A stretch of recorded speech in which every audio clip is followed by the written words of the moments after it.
Hey guys, আবার চলে এসেছি নতুন একটা ব্লগ নিয়ে। আবার মানে অনেকটা দিন পর তোমাদের সাথে আবার দেখা করতে এসেছি।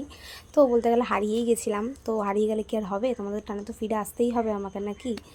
তো আগেই বলি, যাচ্ছি মামার বাড়ি, একটা নেমন্তন্ন। নেমন্তন্নটা কার কি সেটা পরের পার্টে তোমরা সব জানতে পারবে। এখন যাওয়াটাই তোমরা এনজয় করো। যাচ্ছি মেন আমরা মামার বাড়ি। তো ট্রেনে উঠে আমার মা এপাশ থেকে ওপাশ দৌড়ে নিল, কোথায় কি সিট ফাঁকা আছে মাকে দেখতেই হবে। দেখে তারপরে ঠিক করলো একটা জায়গায় বসবো। একটা জায়গায় বসবো মানে কি, ছড়িয়ে ছিটিয়ে বসলাম, তারপর আবার এক জায়গায় হলাম।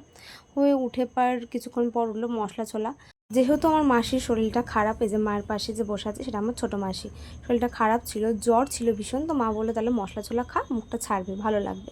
তো মশলা ছোলা যথারীতি নেওয়া হলো। এদিকে আমি চানটা করে বেরিয়ে গেছিলাম, তো ওই জন্য চুলটাও আমার খুব ভেজা ছিল। তো কী করবো, ট্রেনে তাই জন্য চুলটা ছেড়ে বসেছিলাম।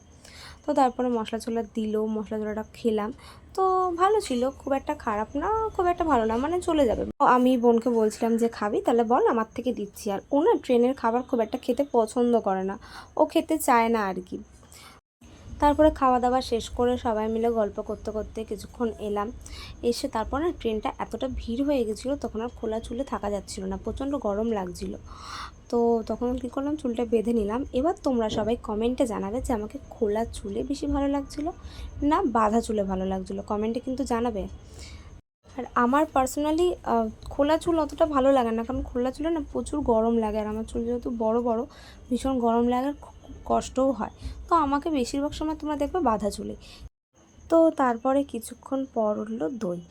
তো দইটা মানে কি বলবো, আমাদের ধরে আর কি বোকা বানিয়ে চলে গেছে। আর দই খেতে না আমার ভীষণ ভালো লাগে, আমি এমনি মিষ্টি খেতে খুব পছন্দ করি। তো মেসো যথারীতি দই কিনলো।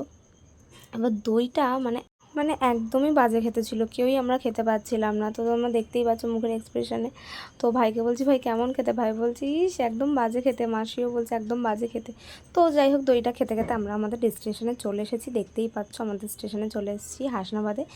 আর হাসনাবাদ যেহেতু লাস্ট অফিস, তো ওই জন্য না ওখানে ফাঁকা হয়ে যায়, অনেকটা ফাঁকা হয়ে যায়। তো ওই জন্য তখন আবার চুলটা আমি খুলে দিয়েছিলাম, যেহেতু ভিজে চুল ওইভাবে তো বেঁধে রাখা যায় না।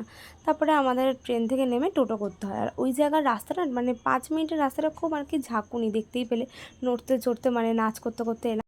তো তারপরে আবার ভালো রাস্তায় উঠে গেছি, আর আমরা এক টোটোয় 6 জন উঠেছিলাম। তো 6 জনে হয়ে গেছিলো, পেছনে 5 জন, সামনে মেসো বসেছিল, 6 জনে হয়ে গেছে। তারপরে কিছুটা যাওয়ার পর আর কি, যেই কারণে আমরা যাচ্ছি মামার বাড়ি, ওখানে কিছু জিনিস কেনার ছিল, তো ওটা মা কিনলো। আর এমনি মিষ্টিও কেনার ছিল, তো ওইগুলো মা কিনলো। কেনার পর আমার মামার বাড়ি যেতে গেলে না নদী পড়ে, আর নদীটা দেখো ইছামতি নদী। আর এত সুন্দর লাগছিল, তখন জোয়ার ছিল, তো ভীষণ সুন্দর একটা ভিউ আসছিল। আর হাওয়া খেতে খেতে আমরা সবাই মিলে চলে যাচ্ছিলাম।